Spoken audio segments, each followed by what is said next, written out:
He is the best there is, the best there was, and the best there ever will be. WWE Hall of Famer, pro wrestling legend, Bret the Hitman Hart. Bret, great to have you back here in Nashville. Great to be here. You're here for the Crossfire wrestling event that's going on this weekend, and what's great about this event is the fact that a lot of the proceeds are benefiting the Make-A-Wish Foundation, and you know, what better cause than to grant wishes to kids with life-threatening illnesses, and this money's going to go a long way towards helping that cause. I hope we get a great turnout, because $2 for every ticket is going to be donated to the Make-A-Wish Foundation. So everybody loves Make-A-Wish Foundation. It's one of them really touches your heart that really makes a difference for kids that have terminal disease and things like that. So it's a great cause, and all the wrestlers are excited about the show. And, I just hope we have a great crowd and a good turnout to owner process. What's it like for you, Bret? You know, so many years in the business to still have people want to see you, want to meet you, want you to come to their shows. They want to meet Bret the Hitman Hart. You've had millions of fans around the world. Does it still give you a thrill to meet fans and to be a part of this business? It gives me a thrill to meet fans that that love wrestling and love what I did and remember me in particular. And, Nashville, when I got the call or the opportunity to come back here, it's a place where there's a lot of rich history in wrestling, and I wrestled in Nashville for at least 14 years in WWE, and every time I came here, I had a great match. I had some great history here with tag team matches going back to Jim Nam, Neidhart, our foundation, and Jimmy Hart, who's from here.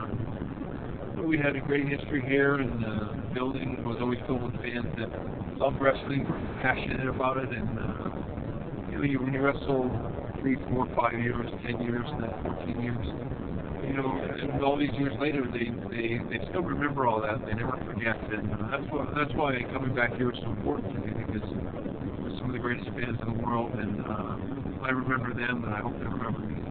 I think part of the reason for that appeal is just the fact that not only were you a great technical wrestler, you were an outstanding storyteller in the ring.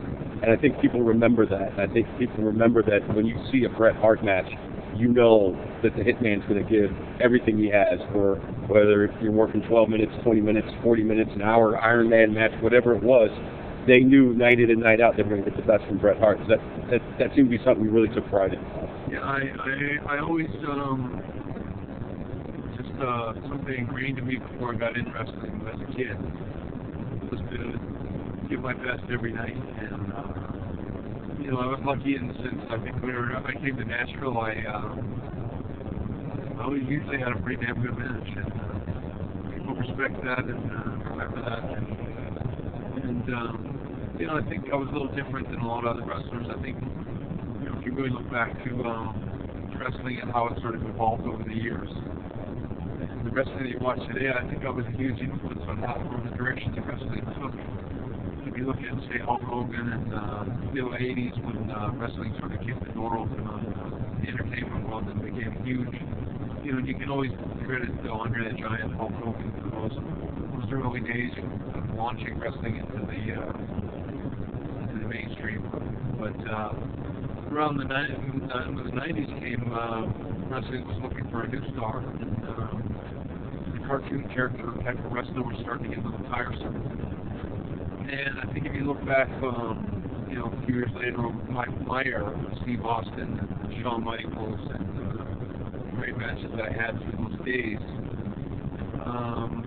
it was about the wrestling. It wasn't so much, people remember the great storylines that I had, the great wrestlers I worked with. In fact, Jerry Lawler was one of my great feuds that I had for years and years and years. People related to the storylines that I was involved in, and I was lucky that I had some great wrestlers to work with. Mr. Perfect, my brother Roland, and Bulldog, and even Roddy Piper, and some other guys in WrestleManias. But I was lucky I had a rich history, and I'm lucky that the fans here appreciated wrestling enough to remember me now. I'm sort of a guy that adores them. I always wanted to ask you, what kind of pressure was there on you in the early 90s when Hogan left for WCW, and it was clear that you were about to become the guy? because here you were, a great tactician, maybe not the biggest guy, but an outstanding wrestler, great storyteller, but still that pressure's there because when you're the guy, you have to have the best match on the card every night.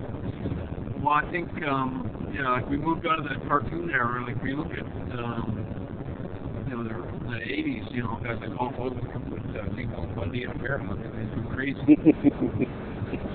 But it moved on where it's like, okay, we want something else. I think I brought back the focus to not the characters, but the actual wrestling. I had great matches and most consistently started to have some of the best matches at the pay-per-views. If you look back at my matches with Mr. Perfect and Roddy Piper, and even tag team with Reinhardt, we had some great, really matches that weren't so predictable. I think I was a good innovator, and I think I changed the course of wrestling. I think once I became champion, but it was, because wrestling in the 80s was quite polluted with steroids. Everyone was a bodybuilder, and guys like Ultimate Warrior kind of had little knowledge about wrestling, but were great, had a great body and self-image. But once the drug testing became the norm in WWE, the business took a different direction. It wasn't about the characters anymore. I think I brought the focus back to it's about the wrestling. I'm happy that I think right now, if you go back and you put on any of those matches that I just talked about, they're much more credible. That's the right word. More realistic, and you can get more absorbed into the actual story of the wrestlers telling the story with their bodies. And I wasn't necessarily the greatest, although I was bad, I was not the greatest showman in the sense that I could talk up a match like Hitman or Hulk Hogan or something like that. I was more of a low-key kind of babyface hero or whatever in wrestling. But I think I told the story about when I got in the ring is where I was maybe the best. Late 90s, the Attitude Era, when you were still in WWE, before you went to WCW. What was that like? And with the Monday Night Wars and the Attitude Era, and it was obvious that the business was changing, and it was new, and it was exciting, and I'm sure a lot of the old school traditionalists weren't crazy about it, but was it something where you and the rest of the boys in the locker room got kind of caught up in what was going on, or were you just focused on, what you had to do that night and then getting to the next town the next day? No, it was a changing time. Everything was changing. The business was changing. When I think back to, say, the mid-90s, the audience was getting sick of the good guy. And starting to kind of go, well, like, why don't we cheer the bad guy? That whole thing was starting to kind of reverberate across the country. It wasn't necessarily like that in Canada. It wasn't like that around the world. But in the States, where wrestling was the key market, and the audience was tired of it. In a lot of ways, they were tired of me. They were tired of the Hulk Hogan, the good guy. Even John Cena's going through it today. Oh yeah. They want something different. And, if you look back from that time period, some of the most amazing things that ever happened in wrestling was that I like to look back on that night wrestled Steve Austin. He was the bad guy, the worst guy going in, the worst bad guy going in the match. And I was like the best good guy going into the match. And when the match was over, the next day we're on the completely other side of things. And that was a really unique time period to be a good guy in Canada and be a bad guy in the States. I thought that was one of the most brilliant angles in the history of the business, and I thought you pulled that off better than anyone could have imagined. To be a heel in the United States, and then to go across the border and be a super over babyface, and you were able to flip-flop and do it so well. I mean, was that fun for you? It looked like you were having a lot of fun doing that. It was a lot of fun, and I remember, and I just was in the Maritimes in Halifax, where we had a flag match or something in Halifax. And in Canada, we often don't get, like you can tell by the Olympics this year, we don't win all the time like the Americans do. You know, it was just a kid. For me, I think I won a flag match. I think Brian Pillman ran in and cheated Steve Austin at the end of it. He was a bad guy all the time. The Halifax fans, Canadian fans, loved it across the country. I understand they shot the flag and waving in the crowd. Those little moments, and then they come back the next week and be in San Antonio or something like that, and have them want to kill you. You know, it was just such a, it was a really interesting time. It's, in a lot of ways, I'll always look back on it and go, that was the best time in wrestling for me. It was so unique, and I don't know that it'll ever duplicate that. You know, there was the testimony to the great wrestlers of that era. Steve Austin was one of them. You know, at that time, he was just about there, but he wasn't there yet, and I knew that he was a great wrestler, and it was a matter of time that he would be the star that he is or was. And a lot of other guys, Shawn Michaels, Undertaker, even my brother Owen. To me, those are the great wrestlers that I missed and still remember fondly for the abilities that they gave all the time. You made the tough decision to leave WWE and go to WCW. Kind of an up and down situation there. When you look back on it, if you had it to do over again, would you do the same thing, you think? No. If I could do it all over again, I'd never go. I'm sorry that I left in a way, but I also, you know, the truth is I don't know that things would have got a lot better for me in WWE. You know, once they have it in for you and they bring them on knives out, there was a lot of backstabbing. You know, I could sense that I better get out of there. I had to get out of there before they threw me there too. But you know, the truth is, I'm sorry that I ever left WWE. I had a rich history, a great history there that I never wanted to lose that connection.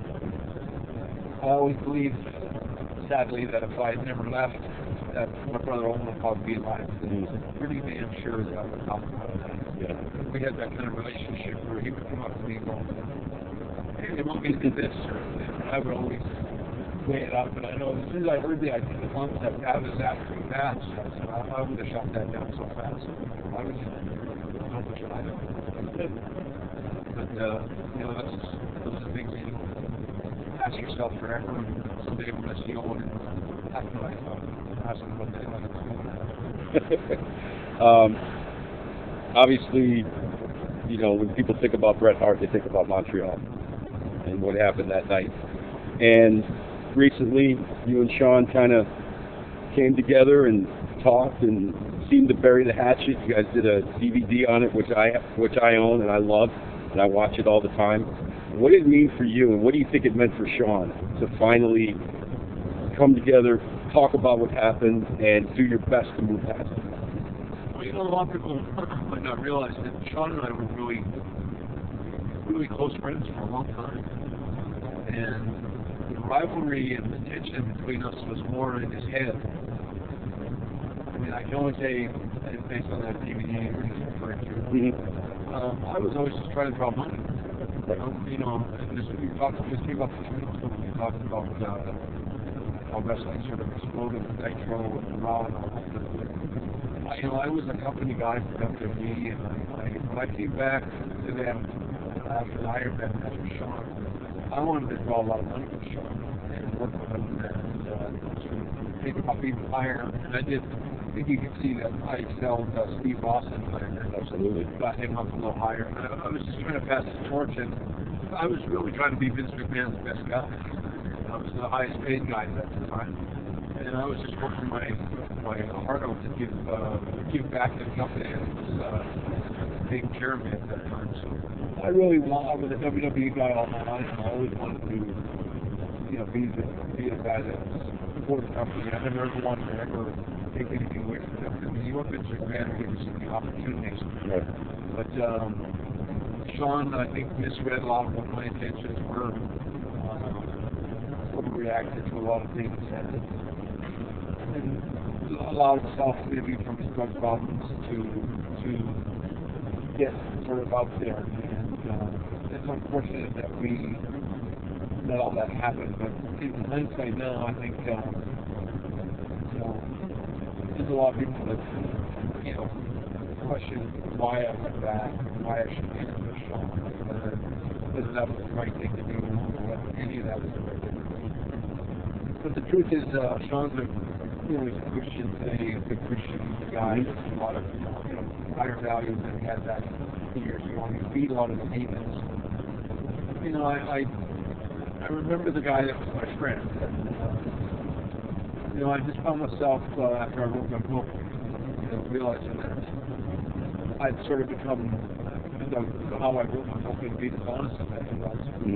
That I was a guy that had a lot of hard feelings towards the business industry and Hitman and Sean. I was angry and all. Kept them to an but I was driving out and get. Right, you were the bitter guy. Yeah, I didn't like that. I said, the truth is I'm grateful for all the good things that the WWE and Vince McMahon did for me.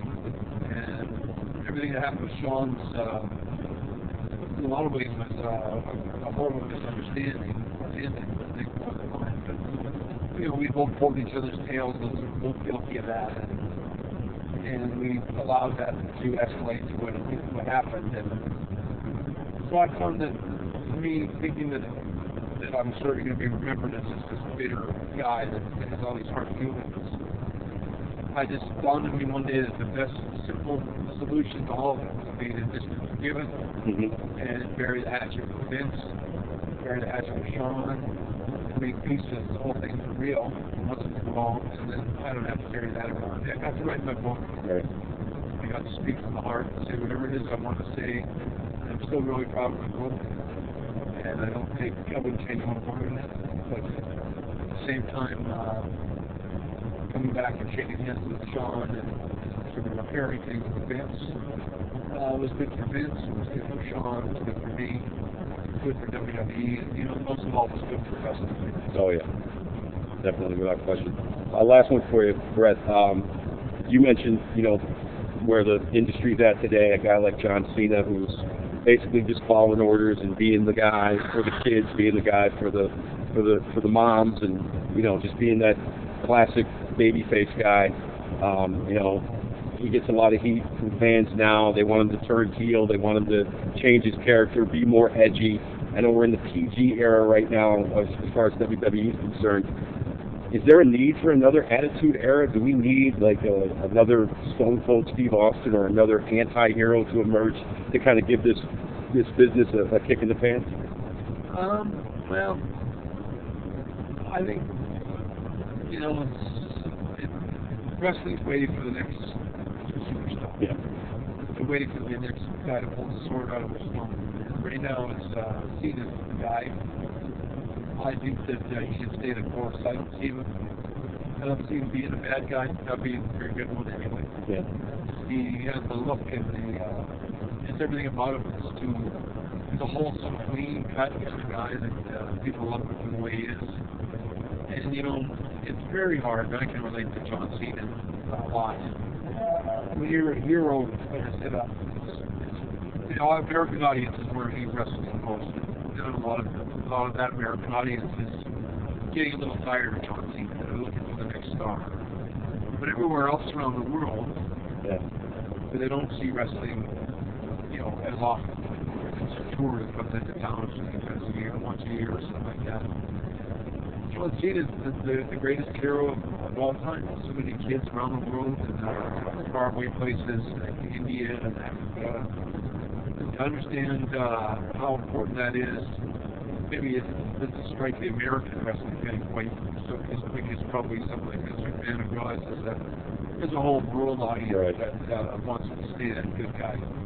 And you have to balance that out. I know that they're in need of some of a new star. I mean, there's a lot of great wrestlers in the WWE today, but I think that in due time that they'll find that new star that's going to, whether it's a Steve Austin type character, or a Bret Hart type character, or a Hulk Hogan type character. There's a new star waiting in the wings somewhere, hasn't been found yet. And I suggest anyone out there that's got wrestling in their blood and wants to be a wrestler, that time is coming, that some kid somewhere in the next 5 years is going to come out of nowhere and become the next big sensation wrestler. and alleviate some of that pressure from John Cena. He's been the good guy now, or the champion, the guy carrying the company for at least 10 years. Yeah. And that's a tough time. It's not easy to carry that. And I know I have a lot of infinite respect for John Cena, how hard he works, and how dedicated he is to his fan base and the wrestlers. You know, watching John Cena in action in the dressing room when it comes time to do business and actually put a match together, he's one of the best. You know, and I really have a great respect for him. And, you know, I've been there before where you're still giving 100% every night, but your audience is starting to slip away. Mm-hmm. I don't know that that's happening so much with him, but I know that there's a lot of fans that resent him. But he's a good hero, and we need him out there. Well, you've always been a wrestling hero. Bret the Hitman Hart, appreciate the time. Great to have you here in Nashville. Best of luck to you always. Thank you.